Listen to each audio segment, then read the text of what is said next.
over here. Good afternoon. Joined by the Minister for Foreign Affairs, joined by the Minister for the Pacific. A planned protest yesterday in the Solomon Islands escalated into a series of incidents leading to public disorder. This included the destruction of a leaf hut adjacent to the Parliament, police station and a high school. The situation remains volatile with reasonably large crowds on the move. The Royal Solomon Islands police force has been stretched. As of an hour ago, we have received reports of more buildings burning on the main road in the centre of Honiara, including a large commercial building and a bank branch, and there are an increasing number of people on the streets. I can confirm, though, as can the Minister for Foreign Affairs, that all Australian High Commission staff are safely accounted for, as are locally engaged staff at this time. We've been monitoring these developments since yesterday and over the course of today.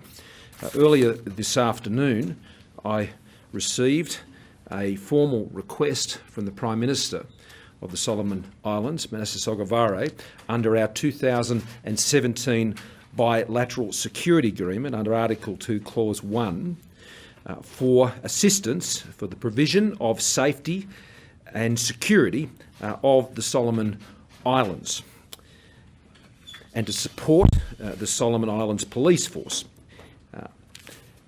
I convened the National Security Committee of Cabinet following the receipt of that request, and we met after question time today immediately, and the Australian Government has agreed to respond to that request, and we've agreed to send a detachment of up to 23 AFP personnel who are deploying immediately, in fact even as we speak, to support riot control, and up to 50 further AFP will deploy to support security at critical infrastructure.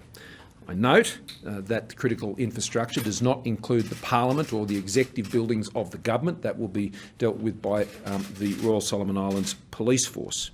In addition, 43 ADF personnel will join them tomorrow, those initial 23 AFP, and they'll be approved to reinforce AFP to support security at critical infrastructure, in the first instance at the airport where they will remain.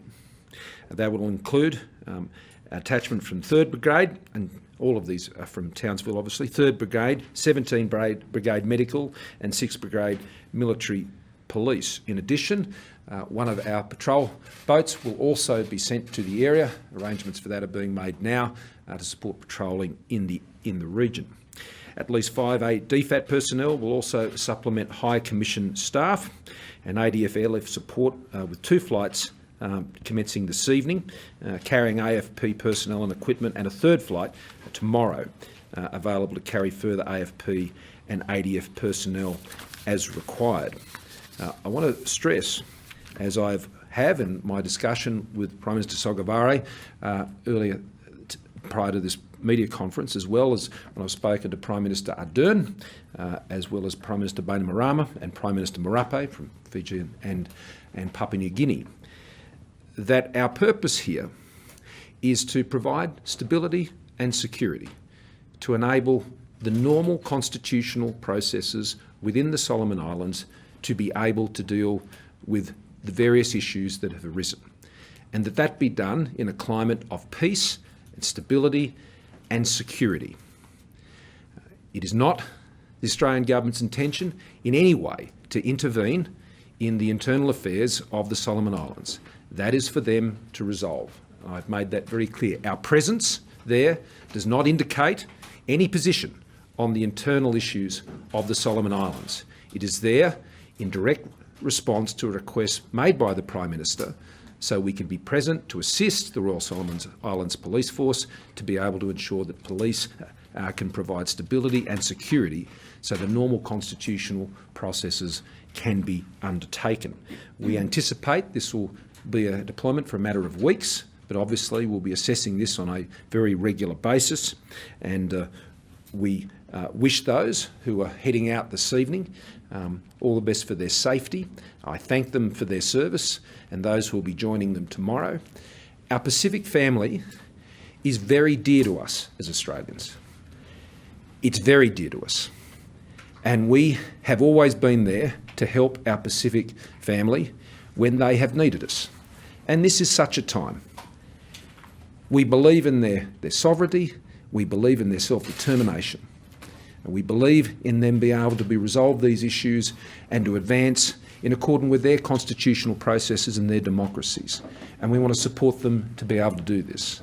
They are our family, and as a result, when they need our help, they will receive it, whether it's in relation to natural disasters, when they need our help, or whether it's been in relation to COVID, when they've needed vaccines and other support with the rollout of their vaccination program. And regrettably, in a situation like this, where there is once again civil unrest, we are there to help them because they are very dear to us as part of our Pacific family. I want to thank the other nations of whom I've spoken to, Papua New Guinea and Fiji. Of course, Prime Minister Bainimarama is currently the chair of the Pacific Islands Forum of Leaders, and I'm very grateful for their support and their understanding of the role that Australia is playing here. Equally, I'm very appreciative of the New Zealand government as we both share a passion for our Pacific family, and I thank them for their support in the response that we have been making. And with that, I will pass you on to the Minister for Foreign Affairs. Given the lateness of the hour and the nature of this issue, I'm happy to take questions on this matter, and I'll pass you on to the Minister for Foreign Affairs. Thanks, Prime Minister, and let me acknowledge also Minister Seselja, the Minister for International Development and the Pacific. Thank you very much for the opportunity to make a few comments, Prime Minister, to reinforce your message, particularly that this is a matter we have taken very seriously following the request from Prime Minister Sogavare. I have been in touch with Foreign Minister Manele. I've spoken with him earlier today and remained in touch during the day as events have unfolded. This is first and foremost about the stability of our friend and neighbour, the Solomon Islands, and therefore about stability in the Pacific, and Australia's contribution is made in that context. We do continue to urge calm and for an end to violence in Honiara at this time. I want to be also very clear about the travel advice which pertains to Australians in the Solomon Islands. DFAT's travel advice advises Australians to avoid demonstrations and protests, to monitor local media for issues, to avoid areas affected by protests and roadblocks, and to follow the advice of local authorities. The Australian High Commission is advising via social media that a curfew is in place and a lockdown has been issued in Honiara until 7 a.m. on Friday the 26th of November. Australians in Honiara are encouraged to exercise care, avoid crowds and remain where they are if it is safe to do so, and to be aware that the Solomon Islands government has put in place that overnight curfew and lockdown. We will continue to review that travel advice as the hours and time pass to ensure that it is appropriate. We will support Australians who may be in Honiara. I can also advise that the Australian mission in Honiara remains operational, that all staff and families are safe, and they are supporting the government in the provision of information about events as they unfold. Thanks, Prime Minister. That's it. Thank you, PM. Thank you, Foreign Minister.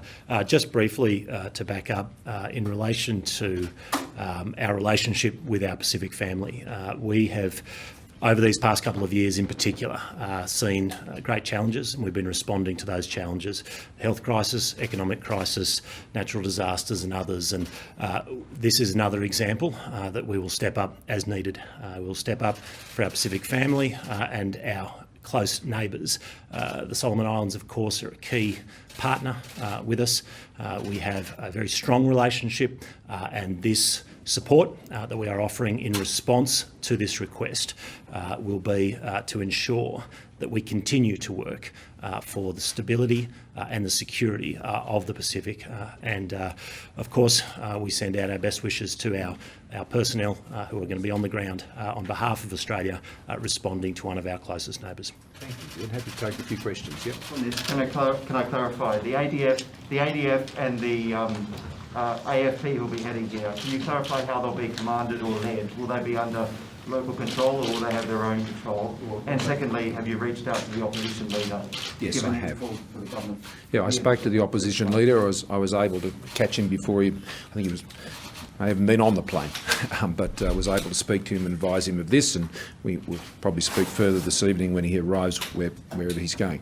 And so, yes, I was able to do that, and they'll be under the direction of our commanders, but obviously there to support the Royal Solomon Islands Police Force. We are there to support them in what they are doing and to provide that backup, particularly in relation to the critical infrastructure that is there.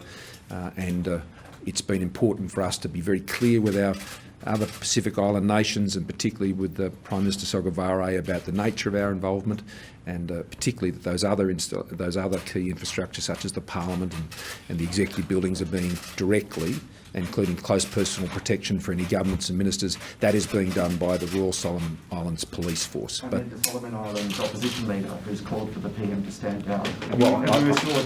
Has Australia assured him about not intervening in the way you've discussed? Well, I might ask the Foreign Minister to speak, but obviously I've been able to get in contact with the Prime Minister because he was the one who wrote to me under the treaty, and I've provided our response to him. But Foreign Minister? Well, Australia does not take a position on the internal matters in the Solomon Islands. I expect and I'm confident that our post in Honiara is engaging with all relevant officials across the Honiara system, and that includes a range of members of Parliament, as you would expect, to ensure that we are clearly conveying the reasons that Australia has taken this step, the formal request that was received under the Bilateral Security Treaty of 2017, and our focus on supporting the Royal Solomon Islands Police Force. Two questions, if I may. Firstly, are you confident that the unity of the Solomon Islands can be maintained? And secondly, to what extent are larger geopolitical tensions responsible for this escalation in violence that we're seeing?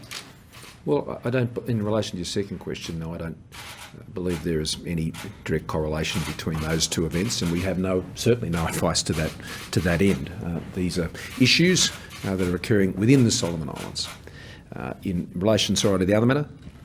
Are you confident Oh, that yeah, the unity of of the course. Solomon Islands can Well, be this is why we're going, to provide that support and our assistance, and it's our hope and ambition that our presence will seek to calm the situation in the Solomon Islands and to restore some peacefulness, which will enable the normal peaceful ways of seeking to resolve any issues there, which Australia has no part in to directly resolving, and allowing the normal constitutional processes and the political processes in the Solomon Islands to take their course. Prime Minister, when you say geopolitical isn't part of the equation, the Sogavare government has switched its allegiance quite publicly to China. Is this a consideration for Australia as we go in? I mean, that is a matter entirely for the government of Solomon Islands. And when I was there a number of years ago, Australia was consulted on this matter, and my answer was very straightforward. This is a matter for the Solomon Islands government. Australia makes its own decisions on these issues, and of course the government of the Solomon Islands makes their decisions on these issues. They are a democratically elected government. They make their own decisions on matters such as that. It is not for Australia to be seeking to guide them on those matters. No, but it's clearly a relevant factor to some of the tension that we are seeing, given the difference of opinion across much of the larger province, which is feeding into I this. took from your question that was there any sort of external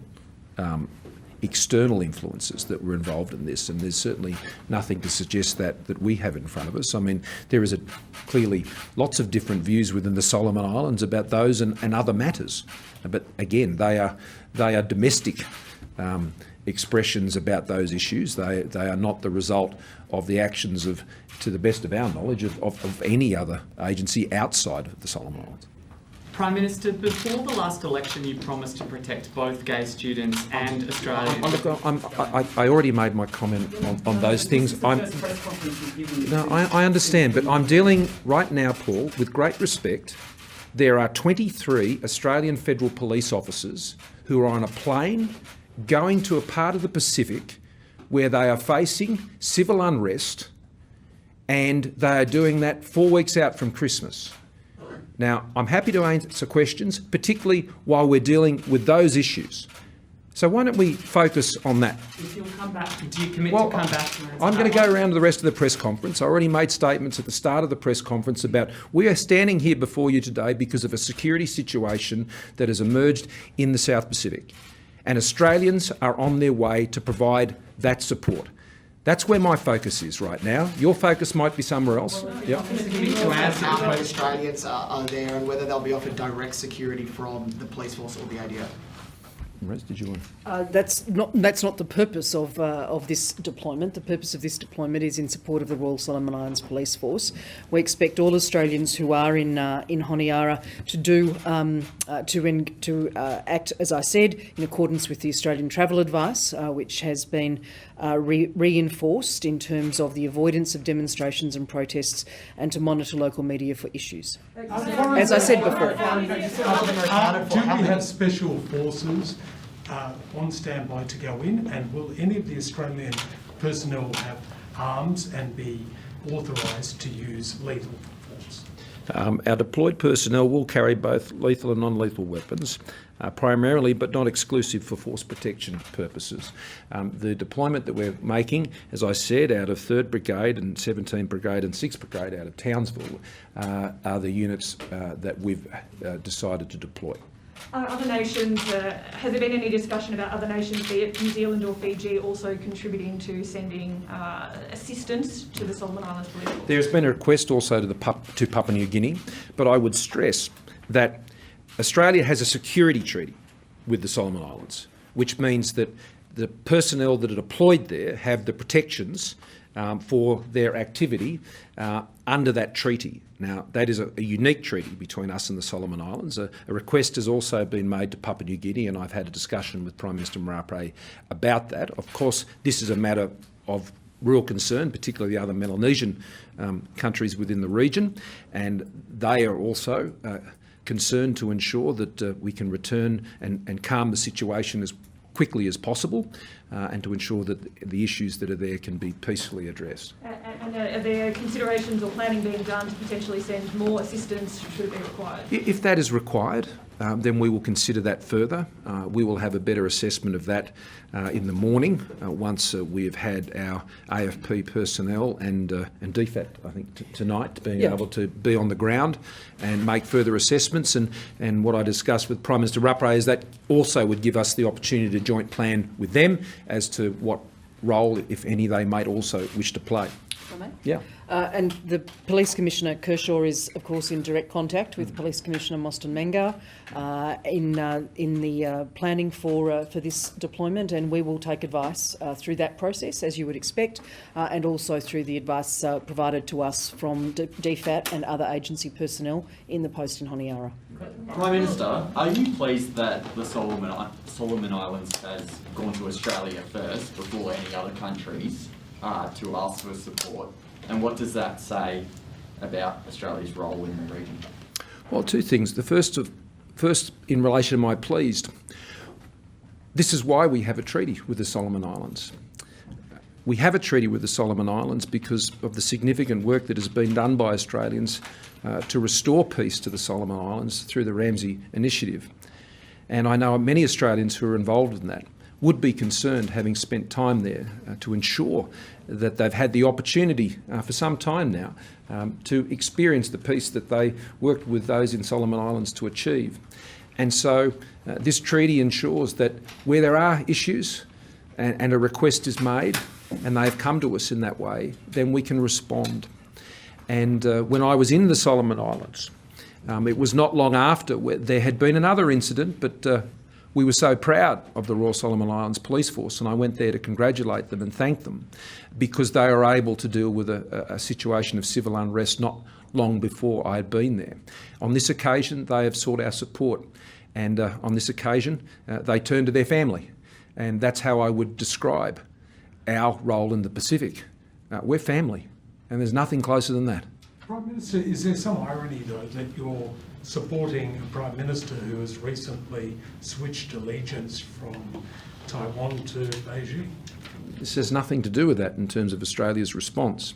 Australia's response is under the treaty that we have with the Solomon Islands, and that is with the people of the Solomon Islands. It is between two governments, and it's there regardless of who is running either of those governments. A request has been made under that treaty, and it is respected, and we're responding to it. We are seeking to take no part in the internal issues of the Solomon Islands, but simply to ensure that any issues they have can be addressed in a calm and peaceful way. How many Australians are we talking about over Sorry? there? How many Australians are over there? You said everyone was accounted for. How many Australians are we talking about? I will provide final numbers. The Post has obviously been endeavouring to make contact during the day today. Can I just clarify on the figures of the AFP and Defence Force personnel that are going over there? You've got the 23 that are helping, that are going tonight, and then the 50 that are helping secure critical infrastructure. Are they going tonight as well, or are they going tomorrow? Tomorrow. 23 are leaving this evening, and may well have had wheels up already by now. They were on standby over the course of this afternoon while the NSC met and made our decision and confirmed that, and so they're moving. In terms of both the ADF detachment, which is coming out of Townsville, and a further AFP that will be deployed, as well as the patrol boat, which will be heading to the area, those movements are all still to take place, and we anticipate both, but in particular the ADF movement, to take place tomorrow, and we would expect further AFP movements as well. Could I ask about religious freedom, please? Are there any other questions on the AFP and ADF deployment? No? Go ahead, Paul. Oh, sorry, on that issue, yeah. Can I please ask what the DFAT personnel, their role will be?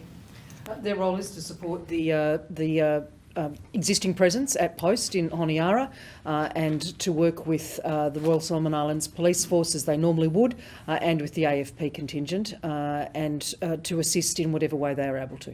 Okay, Paul. Before the last election, you promised to protect both gay students and religious Australians from discrimination.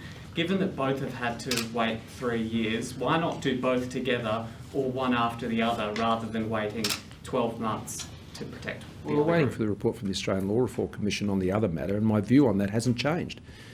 Gay students should not be expelled from religious schools, and nor should gay teachers who have been employed at those schools be dismissed if they are gay. That has always been my view. And this bill does nothing to enable such a dismissal. It provides no powers for that. And there could be no suggestion it could, because it just simply doesn't. That is dealt with under sex discrimination law. What I introduced today was about religious discrimination. And this was about ensuring that people who hold religious beliefs, or indeed choose not to hold religious beliefs, that is considered a protected attribute, like other things that are protected attributes under other discrimination law. This brings it into line. There is a gap, and that needs to be fixed. Thanks very much, everyone. Abbreviate that inquiry to get it fixed sooner, though.